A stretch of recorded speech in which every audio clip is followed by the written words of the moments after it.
You can go out and enjoy a meal instead of just getting a steak with no sauce. Hi everyone, it's Josh from The First Time Father. Today's update, we're going to go over my Saturday and Sunday on Ryan Fisher's carb cycling protocol, the 30-day challenge. We're days 18 and 19. Saturday was definitely a high carb day. And if you watched any of the previous videos, I've pretty much been making those high carb days sort of my cheat days. So if I'm going to eat out, it's going to be on those days. And that's what we did on Saturday. So we went to a place called Dude and Duke Beer Hall, and it was awesome. I thoroughly enjoyed myself. And it wasn't just because baby Zeph was asleep the whole time. It was just an awesome place. I'll put some photos up on the screen. It was like one of those American barbecue style restaurants.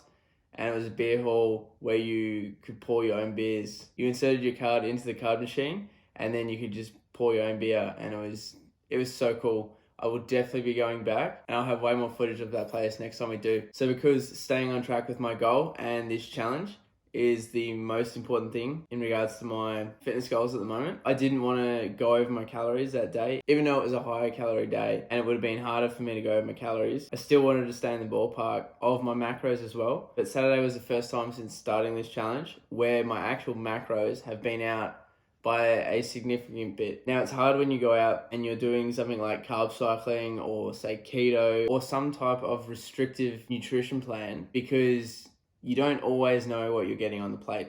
We've spoken about this before, where I'll order a steak on the grill and then vegetables, because you know the vegetables are steamed and you know the steak isn't cooked in a pan with a heap of oil. But for this place, I was pretty confident that the meats, like being the pulled pork and the brisket, which I got the brisket, Kat got the pulled pork, I was pretty confident that they weren't cooked in a ton of oil because they were slow cooked and barbecued. I knew that we were going to this place. So what I did, I made the decision that we're going to this place before I had my morning coffee. To help me stay on track with my goals, I looked up the menu. And this was one of those circumstances where, like we've spoken about previously, they didn't have on their menu how many kilojoules or calories was per serving of anything on the menu. That made it hard. So what I did was, on MyFitnessPal, I searched for similar meals and meal items on MyFitnessPal that have already been logged previously by people going to similar restaurants.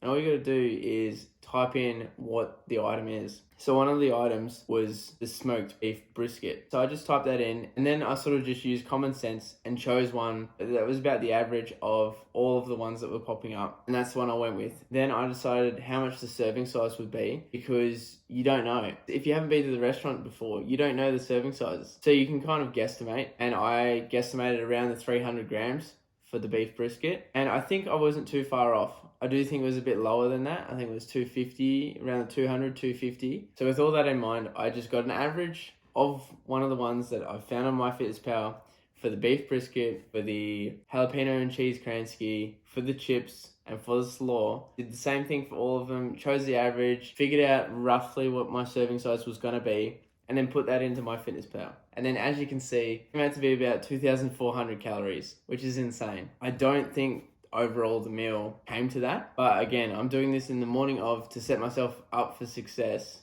for the whole day, so I don't go over my calories. I definitely wanted to stay in that ballpark. Because of the nature of the meal that I was getting, I knew that my carbs and fats would be significantly out for the day. So in theory, I've kind of lost the effect of the high carb day. I still hit my calories around abouts, though my fat and carbs were significantly out. But I'm fine with that. It doesn't happen all the time. I've been consistent. So I was fine to accept the fact that, say, my carbs would be lower. Wouldn't have an accurate gauge anyway, because I'm using an average for all the items of the meal. Wouldn't know exactly how many carbs are in there anyway. So when I realized that my meal could be 2,400 calories, that obviously told me that I couldn't really eat anything beforehand, and that I was almost automatically still fasting until dinner time, but early dinner time, because we went out at about 4:30. If I had have gone on with my day eating, say, lunch, having a couple of coffees, and then going out to dinner, the day could have easily blown out to 3,000 calories, 3,500 calories,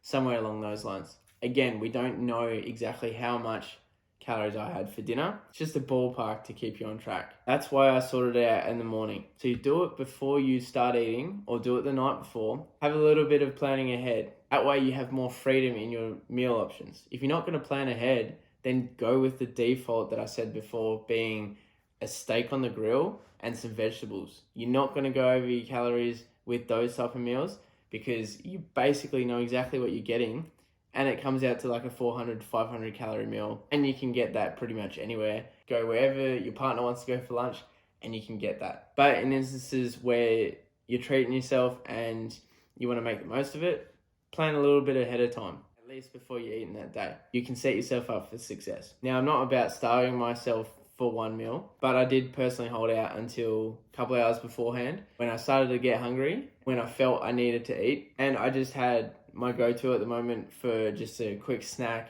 which kind of fills you up for like 5 seconds, but some aeroplane jelly, some sugar-free. It's normally my dessert, but I just moved it to before dinner instead of after dinner. So I just moved it to around the 1-2 o'clock mark. Had that. That way my body was like, okay, we're not fasting anymore. And then we went to dinner, and guilt-free I could enjoy myself and eat my meal plus some of my partner's leftovers. That also wasn't just mindless eating. So instead of having 3 or 4 beers, I only had 1.5 schooners, it being a tap house and you could pour your own. I could control that I'm going to only have 1.5, which was an awesome thing, especially for my macros. Eating part of my partner's meal that was left over, instead of just smashing into the chips, the half a plate full of chips that were left, I didn't do that. I had about half a handful of chips, and then I finished off all the meat that was on the plate because it's a higher protein option, and that's obviously why we were there, for the barbecue meat. I finished off the good stuff, obviously,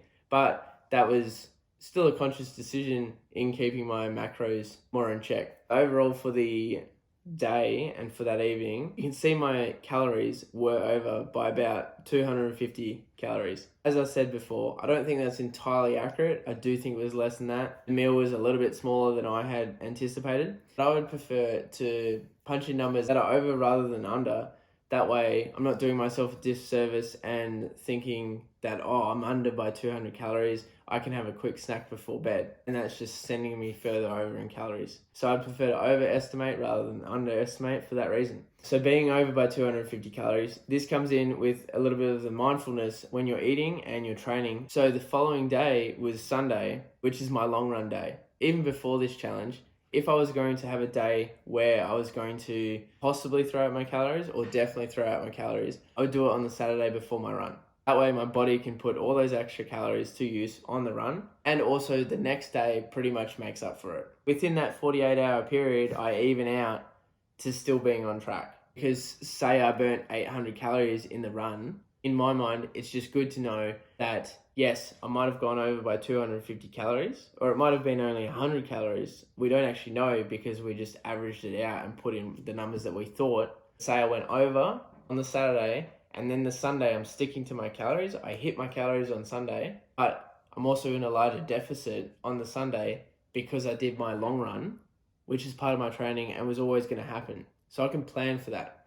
So Saturday was over a bit. Sunday, bang on, I was in a larger deficit because of my run. So if you're going to have a day where you're going to go over your calories, either a significant amount or a little amount, but you're not entirely sure how much, then make a deliberate decision on what day you're going to go over. Put it in your week before your biggest training session, or before the session that's going to burn the most calories. You can even put it on the same day as it, but I preferred to not feel as heavy during my runs. So that's my 2 cents. If you can plan at least that day, you'll still set yourself up for success and you'll stay on track. Other data that you can use to your advantage in situations like this is your weight. If you're doing daily weigh-ins around the same time, then you can use this information to still reassure yourself that you're on track. For example, when I woke up on Saturday, I weighed in at 75 kilos. Then before we went out for dinner, I weighed in about the same, 74.9. So minimal fluctuation there. Then when we came back from dinner, I weighed myself again to see overall how much I weighed. So obviously you're just increasing your mass. Your body hasn't fully digested your food and all that, and it hasn't turned into fat or whatever. There's no need to freak out. But I weighed in at 76.7. So that's about 1.7, 1.8 kilos heavier than what I did earlier in the day. So I noted that in my head and then went to bed nice and full, loving life, had a great dinner. And then I woke up the next day and weighed myself again, like I always do. And I weighed in at 75.3. So technically I'd put on 300 grams since the previous morning, which we all know why, because I had a massive meal the night before. But it just goes to show that I wasn't that far off, if anything, really, because I still had my run to go. So yeah, I woke up a little bit heavier, but then I went and did my run, burnt those extra calories, and over those 2 days it definitely would have evened out to still be maintaining my caloric deficit. And now Monday I've woken up, weighed myself, and I weighed in at 74.9, so I'm 100% back on track, which is awesome. Technically I was never off track because I set myself up for success by planning as best I could for that meal, planning my whole day's calories around it, and positioning that meal or that day where I'm going to go over, positioning that before a long run where I'm going to burn excess amounts of calories. And then today I'm weighing in at the same amount that I weighed in 2 days ago. So that's awesome. Still on track. Had no doubts, but it's obviously good to look at the data and share with you guys. That way it's a tool for you to be able to use so that you can go out and enjoy a meal instead of just getting a steak with no sauce.